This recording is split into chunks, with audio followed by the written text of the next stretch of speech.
Hi viewers, welcome to another edition of Marriage Clinic Live. How are you today? I remain your host, Moralayo and Oputi. Thank you so much for joining us today. I really do appreciate all our members, all our new joiners. Thank you to you all. Thank you for always following us, for your contributions and for your participation. Thank you so much. Today we'll be looking at an interesting topic that says why people make poor marital choices. Why people make poor marital choices. Like I said earlier, I remain your host, Moralaya and Oputi. Please remember to subscribe to our YouTube channel. Click on the subscribe button. Give us a like, give us a comment if you do like our videos, and if you're learning a lot, please do let us know, as we promise to bring you more interesting and more exciting topic at Marriage Clinic. So today, like I said, we'll be looking at the topic why people make poor marital choices. See, this topic has become imperative or necessary as a result of all the issues we are handling at Marriage Clinic. A lot of issues keep coming in concerning marriage, and I've been ruminating about it, that isn't it better for people to adopt a preventive measure to marital issues rather than us getting in and now struggling, trying to think of solution, trying to see how things can get better. It's better to prevent it, because there is a saying that usually that says that prevention is better than cure. So today we'll be looking at 12 reasons why people make poor marital choices. Now, number one reason is that people mistaking infatuation and sex for love. People mistaking infatuation, sex for love. The truth is, there are times that we all have passed through one stage of infatuation or the other. You are just wishing, hoping, fantasizing in your mind that, oh, this is the kind of man I would like to marry. And when you see someone that fits into that, you start fantasizing, thinking like, oh, I'll be the perfect match for this person. I'll be the perfect man or the woman for this person, without knowing the content of their heart or the content of their character.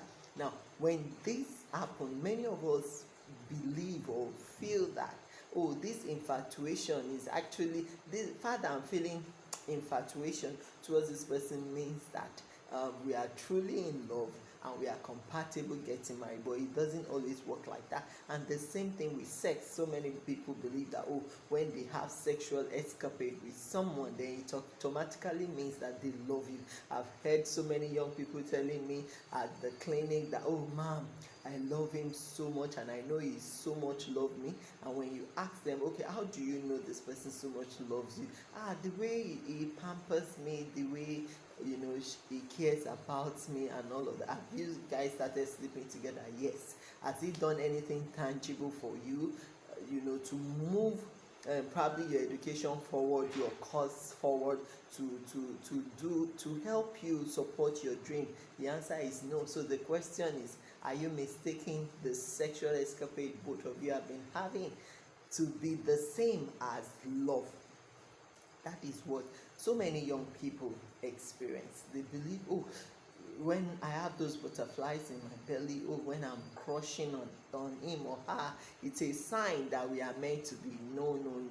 See, marriage is not about gambling. You cannot gamble with marriage. Marriage is not magic. So it's not, the infatuation is not about the regularity of the sex you both have been indulging in before marriage,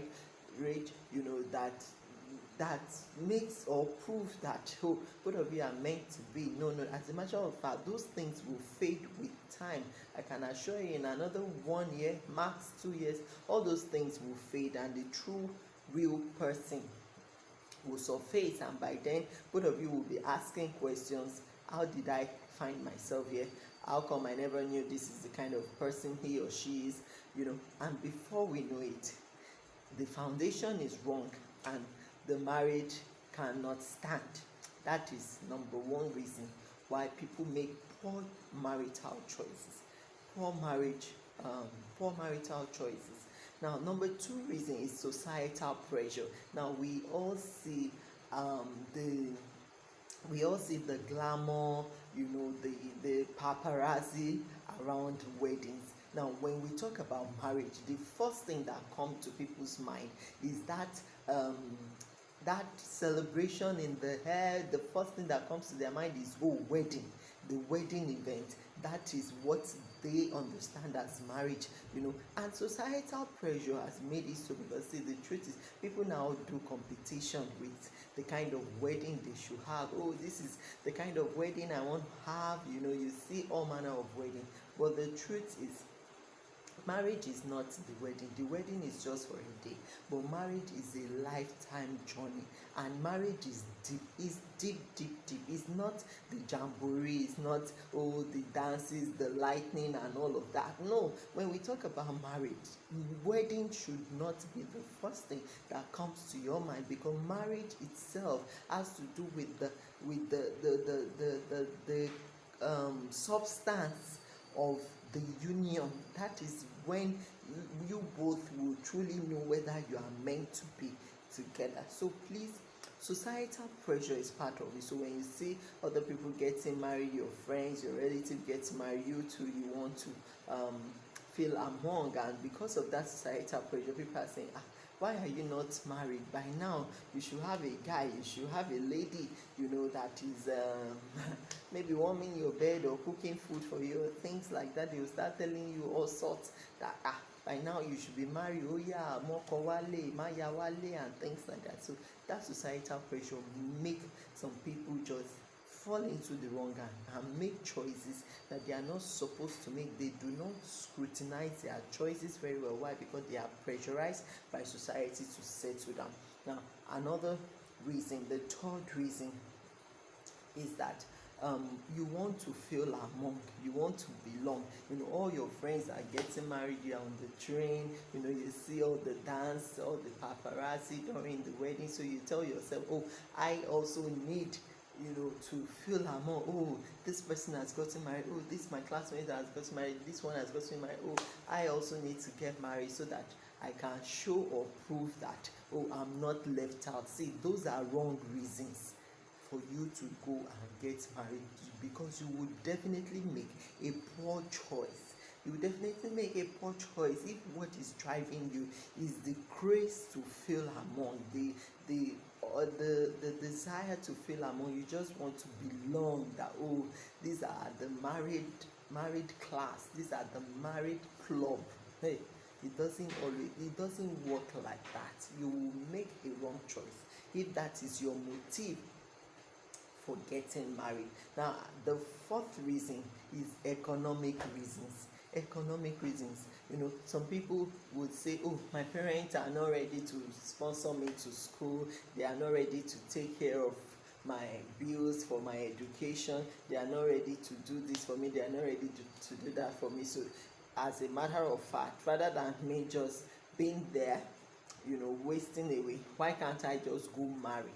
They believe that marriage is an escape route for poverty. They believe that once they are married, a man will take care of their responsibility, and there are some men that also believe that once they get married, that woman will take care of their responsibility. They will eat free food without knowing how the woman is earning the money and fending for the home. And the same thing, some women believe that getting married is an escape from poverty, that all those things their parents would not do for them, a man will do it for them. Now, there is nothing wrong if you get married to a man who is economically empowered, but see, you as the woman, you as the lady, you don't have an excuse either, because if you are educated and you are a human being, you also need to engage your mind in work. You need to do something.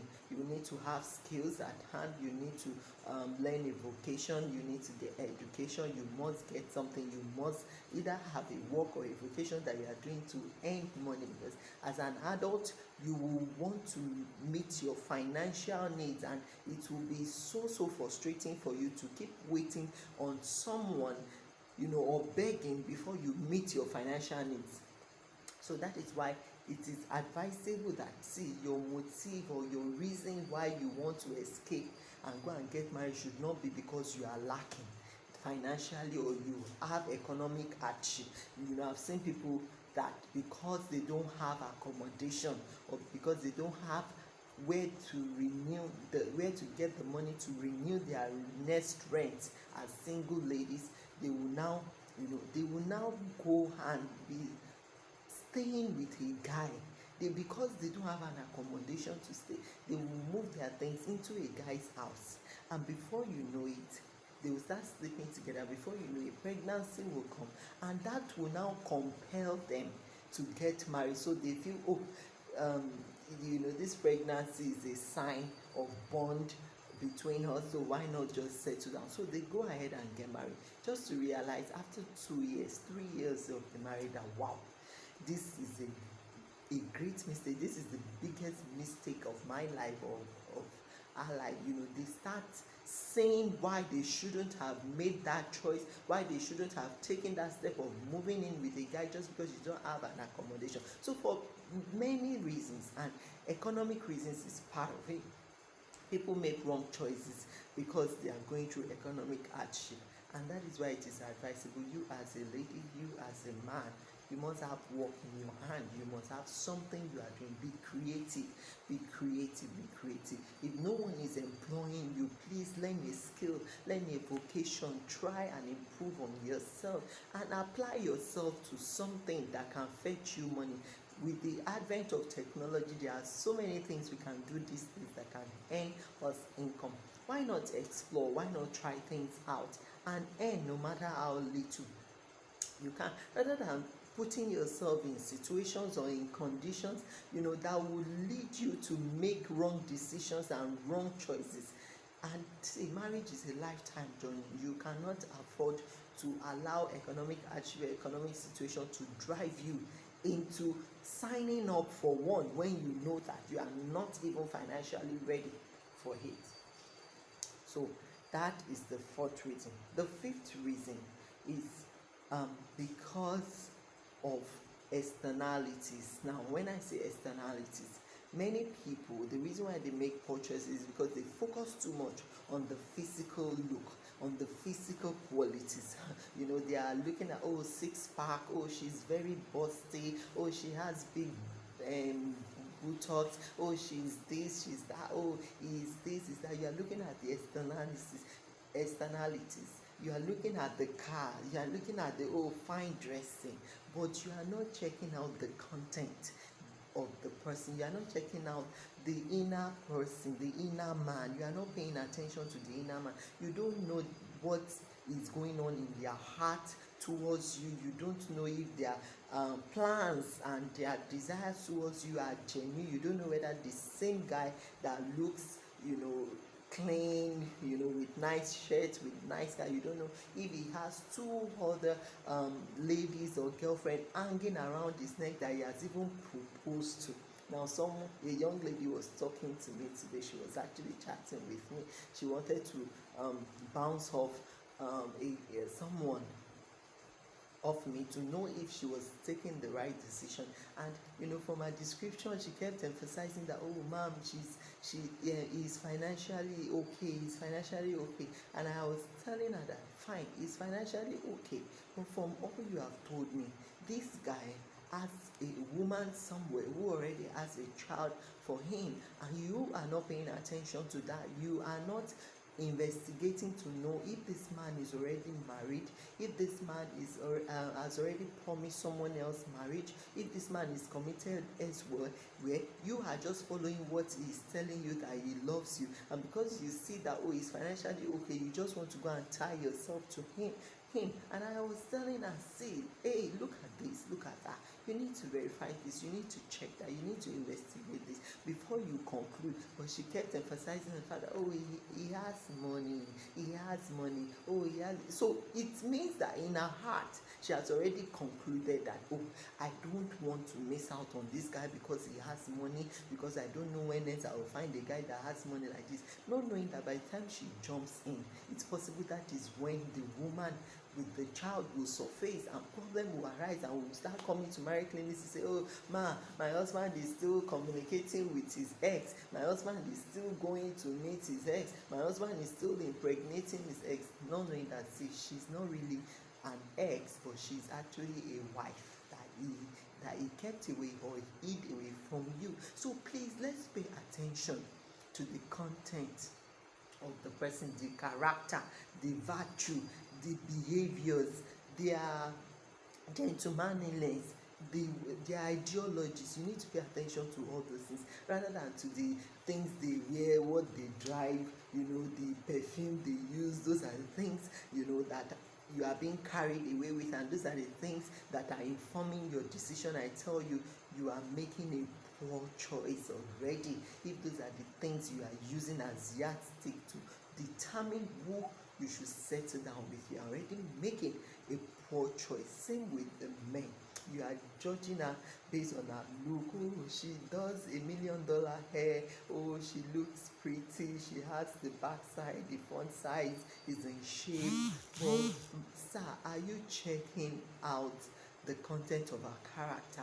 What kind of a person is she? What is her behavior like? What is her character like? Is she homely? Can she do can she do the work in marriage? Is she marriageable? Is she a wife material? Have you checked out all those things, or you are just focusing on the looks and the externalities? Don't forget, that is part of the reason people make poor choices. Now, another reason is the age factor. The age factor. Oh, I'm growing older. I'm getting old. I'm growing older. Everyone is saying, oh, man, demo. You are no longer a child. You are no longer a girl. You are getting old. When are you bringing a wife home? When are you bringing a husband home? Now, they pressurize you. They make it look as if age is the same as maturity. See, I've seen 40-year-old boy. 40-year-old boy. He only has an adult body, but in character, he is a child, he is a boy. Because, see, the things that 10-year-old will do and you scold them, that is what that adult will do. And I've also seen a 36-year-old married girl, 36-year-old. They are big in body, big in size, large in age, but in maturity, you wonder who trained them, who brought up this one, who trained this person, because of the things that they do. So please, please, marriage is not by age. Don't race and run into marriage just because age is not on your side. See, it's better you get it right, at the right time. God works with time, not with age. Years before him is nothing. So it's better you get it at the right time and you enjoy your life. You enjoy your life and you're married for the rest of your life on earth, or you rush in too early and you experience hell for the rest of your life. See, being in a bad marriage or in a terrible marriage can be miserable. It can be miserable. You will prefer to take your own life, to commit suicide, than to remain in it. It is as bad as that. So it's not by age. Don't let the father, oh, you are getting older, oh, I'm getting to 30, oh, so the pressure increases, oh, at 30 I should be married. No, it doesn't work that way. Have you matured in character? Have you matured in behavior? Do you understand life? Do you understand what it means to live with someone else peacefully? Do you understand what it means to live harmoniously with someone of the opposite sex? Do you understand respect? Do you understand love, compassion, empathy? Do you understand all those things? Do you understand commitment? Do you understand forgiveness? Do you understand submission? Do you understand to be dedicated to someone? Do you understand all of this? Do you understand what it means to have responsibility and to be responsible? You must understand responsibility before you sign up for marriage, because I tell you, there are loads and loads of responsibility that comes with marriage that if you don't understand and you have not been taking responsibility before now, you will struggle in that marriage for sure. So age, when you are pressurized that age is not on your side, you may likely make a mistake or make a poor choice of marriage. So another reason is not involving God. Not involving God. Now, many of us, see, when it comes to marriage, we don't involve God. Some will involve God, but the way they involve God is they will be running from one person to the other, one pastor, one prophet to the other, to say, see my choice, certify my choice. This is the person I found. Help me to certify it. Meanwhile, it doesn't work like that. See, you must have a way God has been speaking to you before then on ordinary issues of life, before it gets to that marital part. So you yourself must have your own inner convictions. Something must be telling you and nudging you, this is not good for you. The red flags will be there, flashing at you. At times it will be written clearly as an handwriting on the wall for you, but most times we ignore it. Why? Because our heart is already entangled with that person. Our heart is already there. We are already fantasizing. We are already dreaming about the wedding day. So even when God is showing you the red flag, you are not paying attention. For example, two people are cutting. Each time they have misunderstanding, the guy will disappear. You won't see him for months. He won't bother to come and get the matter resolved. And the lady felt, he will change. He will change. She went into the marriage, and in the marriage, any little thing that happened, any little misunderstanding, the guy shuts down and will keep malice with her for months. The guy can go 3 months, 4 months without talking to her, and they are sleeping in the same house. So they said that they had a baby, and the guy will not touch the baby. Why? Because he's keeping malice with the mother. That is terrible. But all this had been happening even while they were cutting, that whenever there is a misunderstanding, the guy will shut down, he will run away. Rather than him confronting the issue, addressing it, he would just abscond. You won't just see him. But the lady, shunned all those red flags, and she still went ahead to get married to him, just to find herself in the marriage, and troubles started. She till date she's regretting that she made such a poor choice. So please, let's involve God. Let's involve God, because God knows us. He knows our hand from the beginning. He knows us before we were formed in our mother's womb. So he knows what he has wired us with. He knows your makeup, and he knows who will complement that makeup or who will match it. Now, another reason why people make poor marital choices is the wrong belief that I can change him. He will change in marriage. I can change him. He will change. He will change. So they tend to overlook a lot of things, because you believe that you can change someone in marriage. If you believe that he will change, she will change. Now, don't forget that when you get married to an adult, let's assume you met a guy who is 40 years old, and you are getting married to him, and you can see that this guy is struggling, battling with maybe addiction, lies. He's a chronic liar, he's a chronic cheat. You've caught him severally, but because of your desperation to get married, you felt, you will use your woman power to change him. Now, don't forget, he's 40 years old. Now, it will be difficult for you to change a man whose ideology has been groomed in him for 4 decades, 40 years.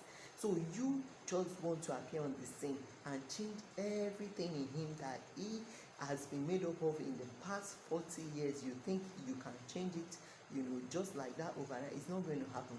It takes the Holy Spirit to change anyone, and if such people must change, the Holy Spirit will be the one telling you, this is the step to take, this is what to do, this is how you go about it, that will make them change. But for you to have the impression that you are you are El Shaddai, you can change anyone, I tell you, you're going to miss it, because most times they don't change. Someone once said that marriage is an amplifier, not a transformer. That means that whatever you are before getting married, in marriage, those things in you will get amplified. If you have anger issue, in marriage it will get amplified. If you are a dirty person, in marriage it will get amplified. That means it will become bigger. But Unless you marry someone that truly loves you, that will be patient with you, that will be nurturing you, lecturing you, this is not good. You see, it's only very few people that are privileged to be married to such people that will be nurturing you, growing you, telling you, don't do things like this. That is when those things will be shedding off you gradually. But if you are married to someone who is impatient, and you can't blame them, it's just their nature. They are not patient. They can't be patient with dirty people. They can't stand, people that lie. It is just their nature. So if you find yourself with such persons, I tell you, there will be quarrel, fight, misunderstanding in the marriage. Why? Because they are not used to that kind of a lifestyle. So don't ever go into any marriage thinking that you can change him or you can't change her. Because of time, I need to run now. Another reason is to spite others or to spite someone. Now, some people go into marriage to spite maybe their ex, to prove to their ex that, oh, after all, you broke my heart. You felt that nobody will marry me, or I can't get married. But look at me today. I'm married. I'm this. I'm that. And before you know it, you are going into that marriage for the wrong reason, just to spite someone that, see, oh, even though you threw me away, someone else picked me up, and look at me today. I'm even getting married before you. Oh, I'm even married before you. I'm giving back before you. No, see, don't prove a point to anyone. Don't spite anyone with marriage, because you will be making a wrong choice that way. That way, you will be making a wrong choice. Definitely. Another reason is that people believe that after getting education, the next certificate to get after school certificate is marriage certificate. That is the belief. Once you are done with school, people start singing it to you that, oh, now that you have a school certificate, the next thing to have is marriage certificate. They just believe that, oh, it must follow in that order. Meanwhile, they not care to know whether you are fit or you have matured enough to handle the things that comes with that marriage institution. They've not bothered to ask you whether the school certificate you have obtained, whether the school actually passed through you, whether you've gotten exposure, whether you've been exposed to life and you understand life, you understand what marital institution means before going to say, oh, the next certificate to obtain is marriage certificate. See, marriage certificate does not guarantee that you will have a successful marriage or that you will be a certified good wife or a good husband. It does not guarantee it. So it doesn't follow. Develop yourself or work on yourself. Discover yourself. Know who you are. And the last reason why people make poor choices in marriage is not knowing yourself or who you are. Not knowing yourself or who you are. Many people don't know who they are. If you don't know yourself, if you don't understand yourself, if you don't know your nature, if you don't understand your identity, I tell you, you will make a wrong choice. If you don't know who you are, you will not know who can compliment you. If you don't know what you carry, you will not know who can handle what you carry. See, not all men can thrive with someone like me. Why? Because I'm a dreamer. I'm a dreamer. I'm an achiever. When I set my mind on something that I want to achieve this, see, even if it's sleepless night, I'll give it sleepless night to achieve it. But if a man does not understand that, and you are trying to cage me, or you are trying to break me, or you are trying to make me come to your level, or make me think that, oh, all that I've come to do on this earth is just to sleep with a man and give birth to children, and you are trying to bow my head down, and you don't want me to achieve any of those dreams, any of those visions, I tell you, we can't thrive together. So see, the one that matches me is the one that when I'm saying, oh, this is my dream, he is seeing a bigger version of that dream, and is painting that bigger version to me, and is equally devising means with me of how I'm going to achieve that big picture. See, that is what fits me. That is what I'm in love with. That is what I like. That is what will help my destiny. That is what will help me fulfill purpose. See, if you don't know and understand yourself, you will not know a man that is good for you, a man that fits you. See, a man who is a wife beater or who is a cheat, who bring about so many distractions for the wife, cannot work with some of us, because even our temperament will not allow it, because we are not given to such. And we just want to commit ourselves to service to humanity, service to God. So we don't want distractions, and that is how it is. If you don't know yourself, you will fall into a wrong hand that will bring about distraction your way, and before you know it, you have lost out of your purpose, you have lost out on your dreams, you have lost out on your vision, you have lost out on the reason why God created you to come to this earth. That is how it is. So if you understand yourself, if you know yourself and you know your identity, I tell you, you will be able to know who is good for you and who is not good for you. And with all of this, you will be able to make the right choice. With God guiding your heart, guiding your decision, you will make the right choice. And one more thing, let me add this. Do not ignore red flags. Do not ignore red flag. I know with all of this that I've said, someone is still saying, oh, because I get to hear all of that, but no one is perfect. None of us is perfect. We are not perfect. True. None of us is perfect. But the truth is, there is someone out there that can work with your own weaknesses and will work with you patiently, and that person has been graced to work on that your weakness, and that person will manage you very well. But you can get married to another man that is not graced to work on your weaknesses, to manage your excesses, and that man, rather than him nurturing you, showing you love to help you outgrow your weakness, he will be beating you. He will beat you blue, black, and red for you to come out of those weaknesses. See, that is how it is. So don't ignore red flags. Investigate red flags, and when you find them to be true, please run off. Don't force yourself on a man. Don't force love. Don't say this must work. No.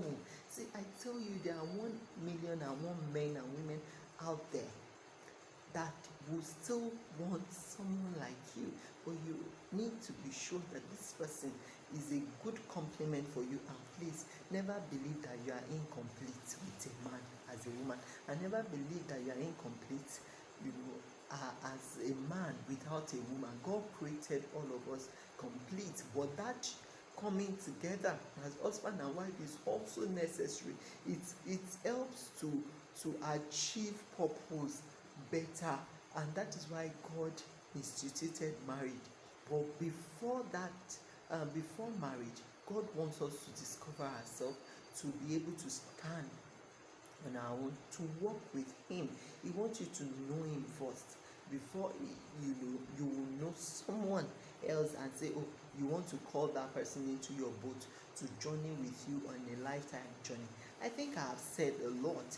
Now, when you consider all of these things, it is likely that you won't make a poor choice anymore, especially for the younger ones coming behind. Please, we don't want you repeating the mistakes of the past. We don't want you repeating the mistakes of the fathers and of the mothers. Please, let's pay close attention. Let's pay attention to red flags, to details, observe. Make the content of the heart and the content of the character a priority, knowing the person and not just the physical look. As we do all of this, God will help us. And if you already made a poor choice, you can go back to God, ask Him for forgiveness.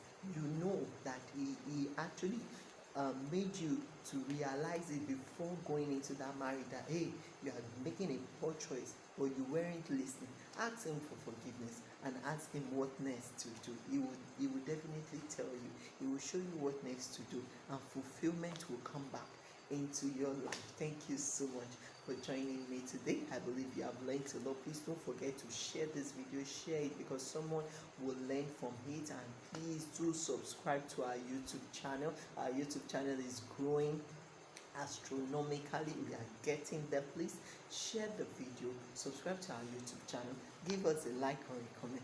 Till we meet again,